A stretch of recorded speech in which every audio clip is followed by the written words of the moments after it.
Hello again. This is Jack Benny, the holdout, talking. And, Don, I wish you'd stop harping about an overcoat. I told you last week I don't need one. I know, Jack, but it's dangerous to walk the streets this kind of weather without a coat. After all, this is winter. Don, believe me, cold weather doesn't bother me. I'm just naturally rugged. Well, I was the first fellow in Waukegan to ever get a haircut in the middle of December. I can take it. Well, that may be so, Jack, but I still think that you're not dressed warm enough. Why, Don, it hasn't been so cold this week. As a matter of fact, it's been raining most of the time. Then why don't you buy a raincoat? Listen, Don, are you selling clothing or Jell-O? Jell-O. Then stick to it, or I'll fatten up Graham McNamee for your job.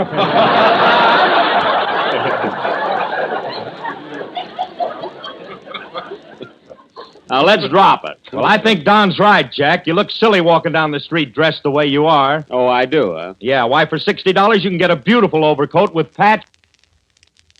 Didn't notice it. Well, look at them now. Look at those three violinists in the front row. You'd think Congress had just passed a law against borscht.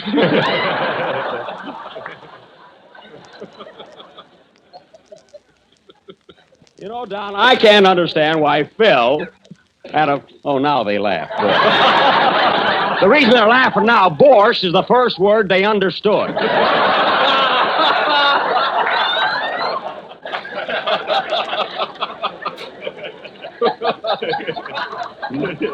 You know, Don, I can't understand why Phil had to pick out an orchestra that works for Fred Allen. Now, wait a minute, Jack. Maybe they're worried about something. Maybe they're serious musicians. Serious? Last Wednesday night, all Allen said was, "Hello, Porty," and those guys went into hysterics. Well, maybe they jumped their cue. You nearly jumped yours. Yes.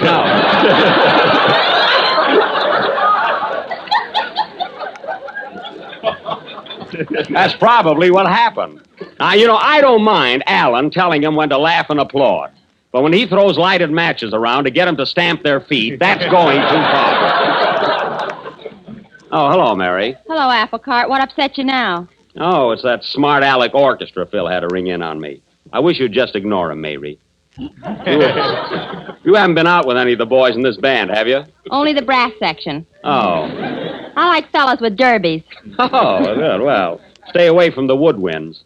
But by the way, Mary, I thought you were going to meet me the other night for dinner and go to a show afterwards. Jack, I've told you 1,000 times I'm not going out with you until you buy an overcoat. Oh, you're as bad as Don. I told you I don't need an overcoat. This blue suit keeps me plenty warm. It ought to. You got your gray one under it. Oh, was that darn thing showing again? Anyway, you missed a wonderful treat. I saw that new Olson and Johnson review. Oh, if they got a show here, what's the name of it? It's called Hex-a-Poppin'. Hex-a-poppin'? Yeah. Not the night I saw it. Go away, Phil. Just say, Mary, you missed a grand evening's entertainment. Well, to tell you the truth, Jack, I went over to visit my folks in Plainfield that night. They're having trouble with the landlord again. Hey, that's been going on for years. Mary, your father's working. Why doesn't he pay the rent? Oh, he says everything belongs to the Indians anyway. Well, the least he could do is give the landlord a string of beads. The only thing I can't understand, Mary, is how your family keep from being thrown out. Thrown out? My folks move so often, Mama wears a gypsy costume. Oh. Well, I guess some people are just naturally restless. Yeah, we even had to change our dog's name from Fido to Rover. Nice family. Say, Jack. What? I just got a letter from Mama that'll positively kill you. Well, it's about time. What's the Noel Coward of Plainfield got to say? Here it is. Oh, this is a riot. Well, never mind the build-up. Just read it. Okay. My darling daughter, Mary, just a line to let you know how happy your visit made us, and to tell you that you left a pair of gloves here on the piano. That was careless. They fit me fine, but I will send them to you immediately, if that's the way you feel about it.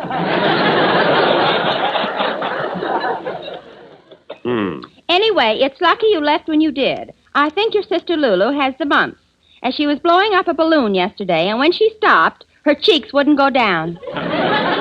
Oh, that's too bad. Right now, she looks like a tuba player getting ready for a high note. Say, it's a good thing you got away from there. By the way, Mary, your grandfather is at it again. He may be old, but he certainly follows the latest style. I remember the old geezer. This morning, when he came into breakfast, he was wearing his beard up. He was. Say, with his beard up over his face, he must have trouble eating. Mama's coming to that. Oh. We had chicken soup for lunch today, and you should have seen your grandfather looking for a noodle in the haystack.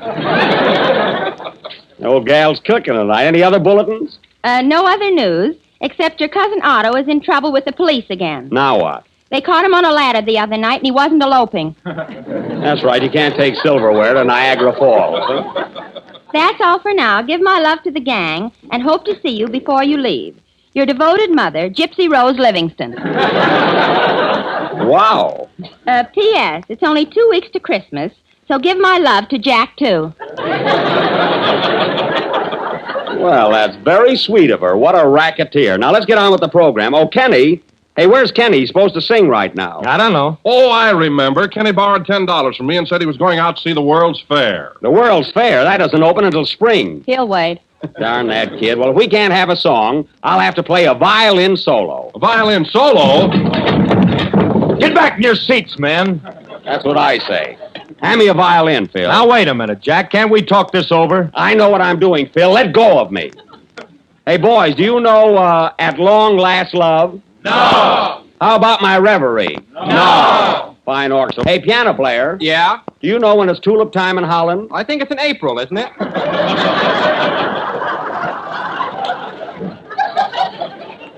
Oh, never mind. They'd probably ruin it for me anyway. Well, as long as we have to do without Kenny, play something, Phil. We got to get going here.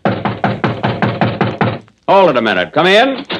Mr. Benny, Yes. I'm awfully sorry you're not going to play a violin solo tonight. You are? Well, so am I. But who are we, the people? Get out of here. Be glad when the beaver season opens. I'd like to bag him.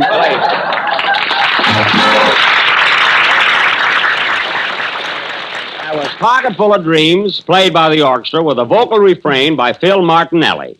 And now I know why you didn't want me to play my violin, Phil. It was just so you could do a number yourself, you big ham. Well, what if I did? Don't be so jealous. I'm not jealous. If I couldn't sing better than that, I wouldn't even attempt it. Me jealous. Why should I be? I got more money in the bank than you have. Haven't I, Mary? You've got more money in your sock than he has in the bank. Mary, if you're referring to that bulge above my shoe, I was getting out of the bathtub this morning and I sprained my ankle. Well, you've got Lincoln's picture on the bandage. All right, Mary. Anyway, that's what happened. Bathtub? What were you doing in the bathtub? I was sailing a boat.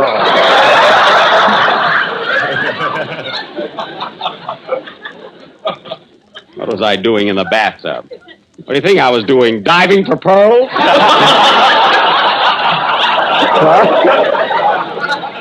Or my laundry? That could happen. Now, wait a minute, Mary, I shouldn't even discuss it, but I don't do my own laundry. Well, someone should. All right, just keep it up, fellas. Just keep it up.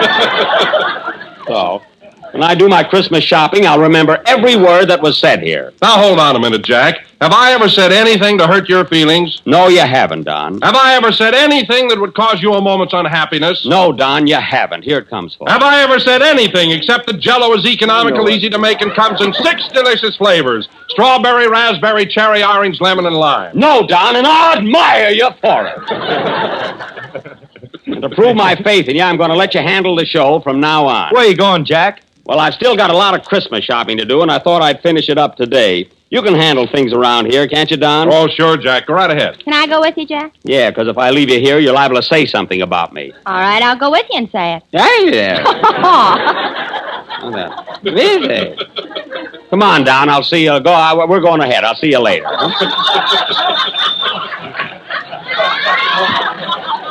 Wait a minute. I'll take it. Hello? Hello, Mr. Benny. This is Rochester. Oh, well, it's about time. We've been in town 10 days, and it's the first I've heard from you. Where are you? I'm up here in Harlem enjoying a little Southern hospitality. Oh, well, you know, Rochester, even though we're in New York, you still have work to do. I thought this was a pleasure trip. Pleasure trip? I've had to unpack my own bags, answer the phone, and do everything myself. You expect to get paid this week, don't you? Definitely. I thought so. What have you been doing? Well, last Wednesday night, some friends of mine threw a big banquet in my honor. Oh, did you have a good time? I don't know. It ain't over yet.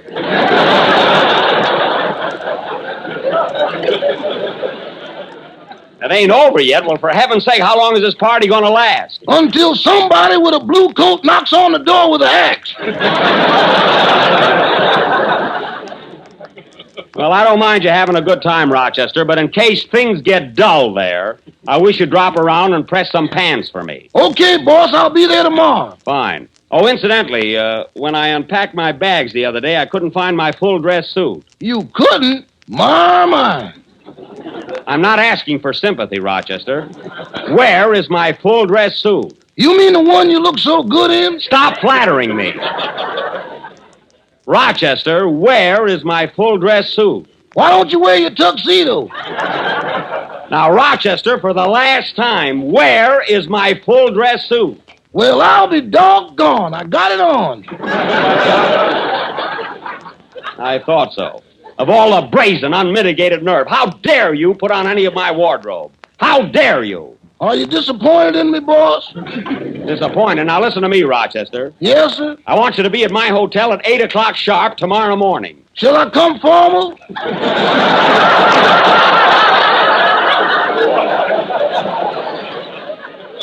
Yes, bring the suit. Goodbye. So long, boss. Well, that's positively the last word in nerve. Play, Phil. I got to go out and do some shopping. Come on.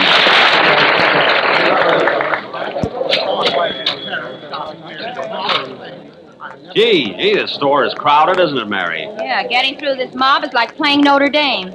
Yeah, everybody's shoving and pushing. Ooh, ooh! Madam, will you please watch your umbrella?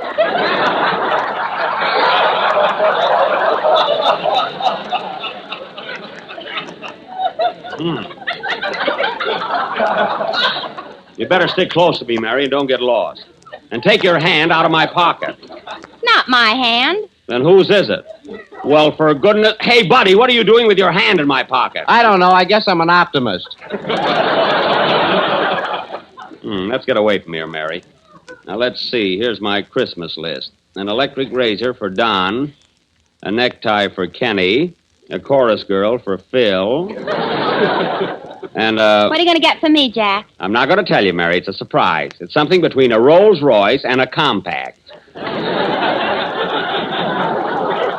I'll bet the last will be first. Oh, I don't know about that. Remember last Christmas I gave you that lovely bottle of perfume? Fine perfume. I put some on my handkerchief and had to bury it.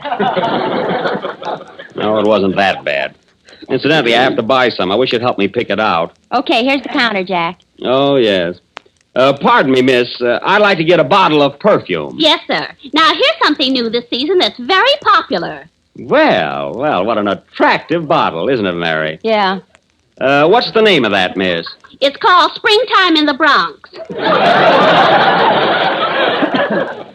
Oh, yes, it's lovely that time of year with the bagels all in bloom.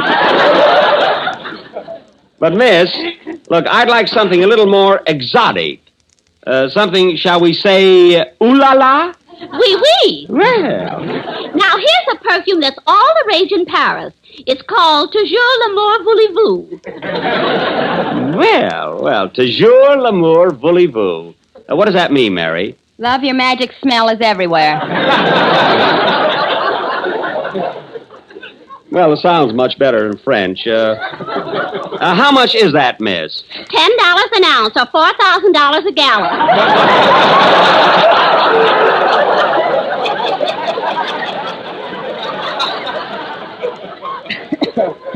Well, I'm afraid that's a little steep. Let's see. What else have you got? Now, here's something very nice. It sells for $3.50 a bottle. Say, that's quite a bargain. Who makes that? Haig and Haig. Oh, I'm afraid that won't do either. Oh, gosh, I don't know. Gee, miss, I don't know what kind of perfume to buy. Why don't you just run some violets through a wringer and make it yourself? Well, of all the impertinence. Come on, Mary, I've got a good mind to report her. Well, it's not her fault, Jack. She's busy. Busy? Yes, when you spend that much time with a girl, you either have to buy something or marry her. Oh. Well, come on, I got to get some neckties for Kenny. And stick close to me, Mary. You'll get lost in this crowd. Hey, Jack, there's that fellow again. Where? Ouch! Buddy, will you please keep your hand out of my pocket? I'm sorry. Sorry, you're the clumsiest pickpocket I've ever met. Well, I'm young yet. And stay away from me until you loin something. Now, let's see. Where's the necktie counter? There's a floor walker, Jack. Ask him. Oh, yes. Pardon me, mister. Good afternoon. What can I do for you, sir? I'm looking for ties. Where can I get a good dollar necktie? I'm afraid you better ask somebody else. Why? I work here. I'm prejudiced. Nevertheless, I'd like to find the necktie department. Where is it? Neckties. Now, let's see. That wouldn't come under crockery, would it? No, it comes under chin, if I remember. Now, look, mister, I haven't got all day. Where can I buy a tie? Well, you don't have to get huffy about it. I'm not huffy. You big dope. Oh, go back to Hollywood and squeeze an orange.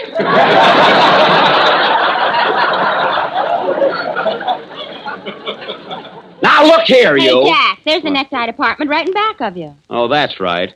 Fine floor walker. He's a disgrace to his carnation. Fine floor walker. He's a disgrace to his carnation.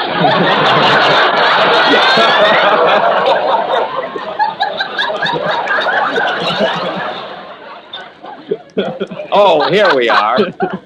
Well, there's quite a selection here. Yes, sir. What can I do for you? I'd like to buy some ties. Four in hand, bow, or railroad?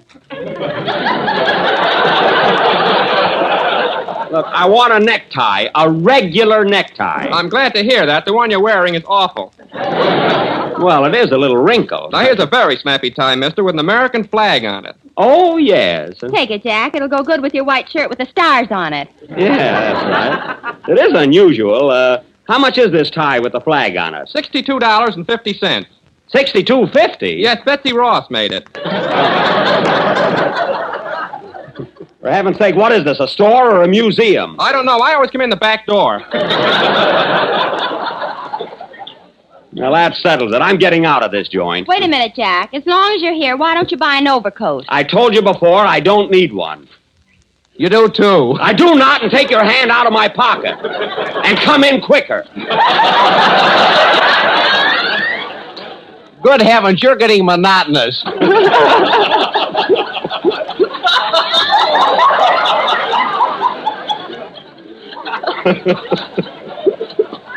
All right. Come on, Mary. I'll buy that overcoat just so you'll keep still. Where's that silly floor walker again? There he is, right over there. Oh, yeah. Say, mister, I hate to go through this again, but can you tell me where the overcoat department is? I'm not speaking to you.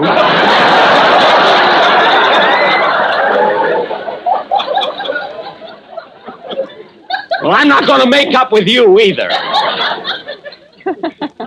Come on, Mary. I'll find the overcoats myself. You better carry some of these bundles, honey. I'm loaded now. Rochester. Oh, hello, Mr. Benny. You shopping, too? Yeah, I thought you were up at Harlem at a banquet.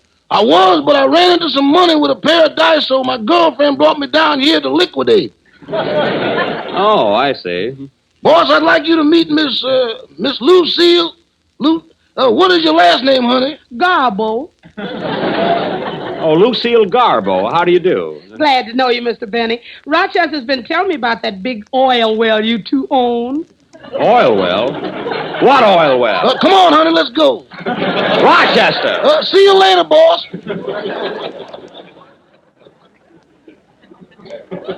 Oil well? Wait till I see him tomorrow. Oh, Jack, I found the overcoat department. I've got one all picked out for you. Look, I'll pick out my own. Where is it? Come on, I'll show you. Now, Mary, while I'm buying my coat, you can run along. You don't have to stay. I wouldn't miss this for $1 million. All right, but I don't want any remarks. Here's the salesman. Isn't he cute?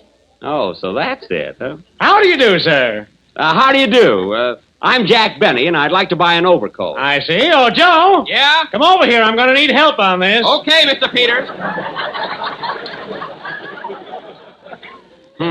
Now, what have you got in mind, Mr. Benny? Well, I'd like to get... Now, here's a very popular model. All wool, double-breasted, and wears like iron. Well, it's nice, yeah, but I'd Just rather... try it on. I'm sure you'll like it. Look, I don't care for the color. Try it on anyway. Hold him, Joe. I got him. Now, wait a minute. There you are, Mr. Benny. A perfect fit. A perfect fit? Absolutely. Now, do you want the sleeves lengthened, or are you going to wear gloves? Now, look, mister, I don't like this coat at all. In the first place, it's too long. Look, when I move, it drags on the floor. Not if you walk on your toes. Well, that's about the silliest thing I've ever heard. It looks marvelous on you. Marvelous. I've been in shower curtains that fit better than this. Now, look here. I don't like this model at all. Take it off. All right. I don't like the weight, and I don't like the color. But it's only $29.50. Put it back on, fellas. Now, wait a minute, Mary. I don't want this coat at any price. Oh, you don't, huh? Well, try it on again. This coat will grow on you. Grow? I could raise pigeons in it now. Now, look, Mr. Brown, I don't Now, want... just slip it on again. Look, but I don't like I this- got it, Mr. Peters. Hey, what's the matter with you guys anyway? There you are. Now, how do you like it? I don't like it. Look at this coat. There aren't even buttons on it. Of course not. This is the new zipper model. Look. There you are. Mary, let's get out of here. These fellas are maniacs. What are you laughing at? You look like a guy peeking out of a sack of potatoes. Well, I've just had about enough of this. I'm going home. Unzipper me. Okay, here we go again.